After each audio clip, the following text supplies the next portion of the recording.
नागपूरमधून राज्याचे मुख्यमंत्री देवेंद्र फडणवीस बोलतायत, आपण थेट जाऊया।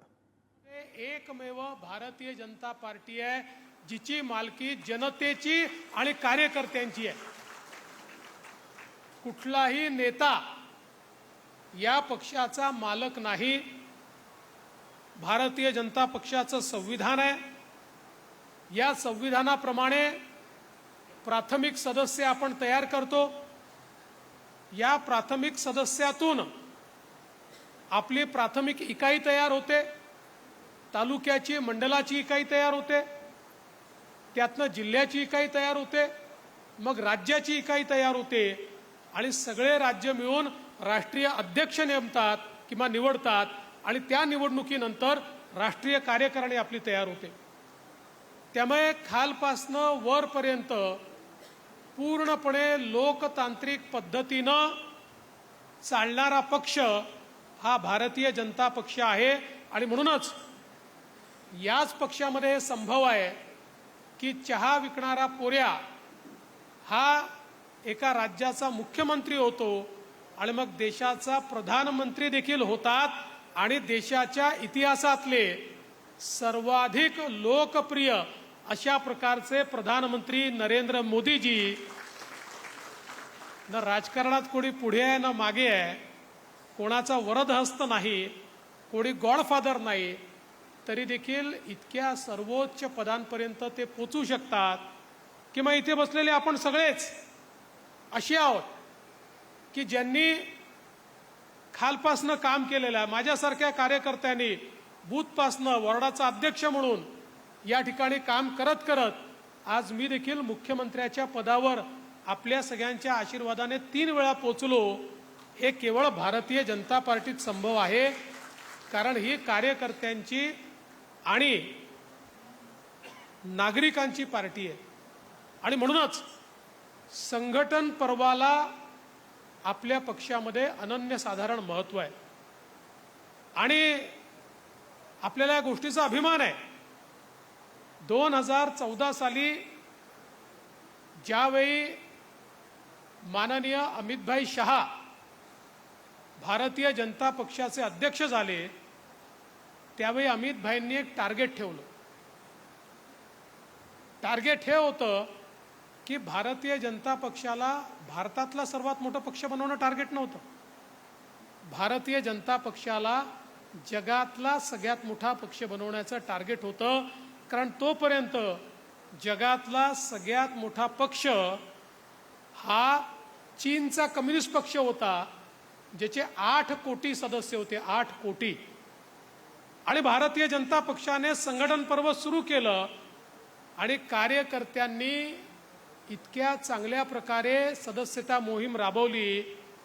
आपण 11 कोटी सदस्य या देशामध्ये तयार केले आणि जगातला सगळ्यात मोठा पक्ष आपण झालो।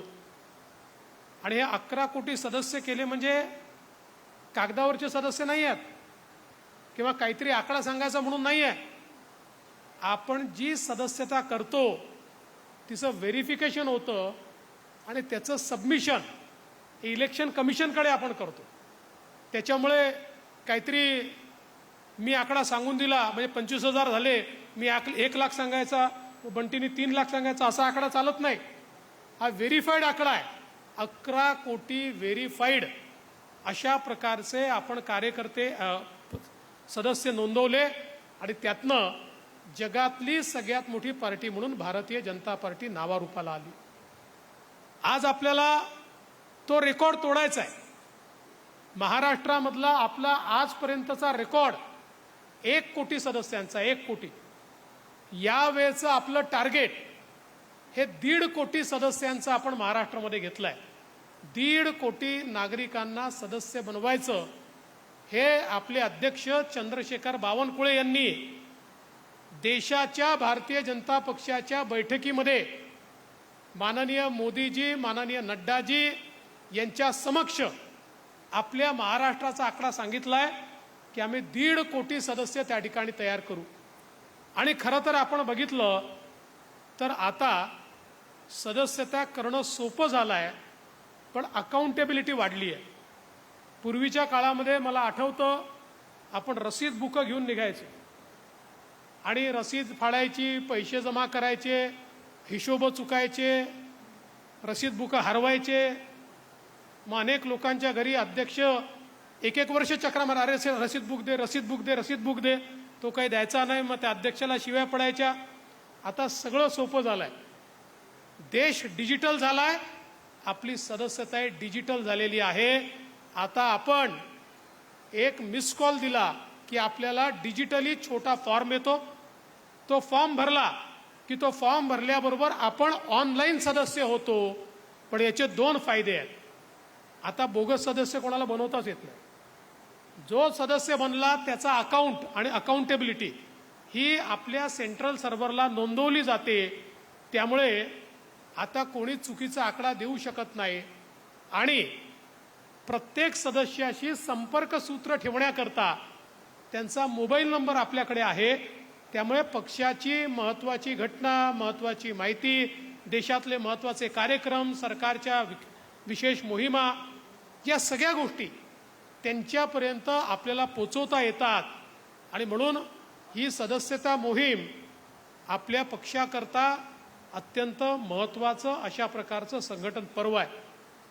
आज आपण पाहू शकतो की महाराष्ट्रामध्ये ज्या प्रकारे भारतीय जनता पक्षाचा विस्तार झाला, महाराष्ट्राच्या गेल्या 30-35 वर्षाच्या इतिहासामध्ये सातत्याने 3 निवडणुका 100 पेक्षा जास्त विधानसभेच्या जागा जिंकणारा पक्ष एकमेव तुमचा आणि माझा भारतीय जनता पक्ष आहे. हे नजीकच्या इतिहासात महाराष्ट्रातल्या कुठल्याही नेत्यांना आणि पक्षांना करता आलं नाही. ते मोदीजींच्या नेतृत्वामध्ये महाराष्ट्रात भारतीय जनता पक्षाने करून दाखवलं. आणि 2014 साली 122 जागा, 2019 साली 105 जागा आणि 2024 साली न भूतो, मी भविष्यात म्हणत ना, भविष्यात रेकॉर्ड तोडू, पण न भूतो अशा 132 जागा जिंकून भारतीय जनता पक्षाने दाखवून दिलं महाराष्ट्रातला सगळ्यात मोठा पक्ष भाजप आहे. आणि महाराष्ट्राच्या जनाजनाच्या मनामनातला पक्ष देखील भाजपच आहे, हे भारतीय जनता पक्षाने दाखवून दिलं.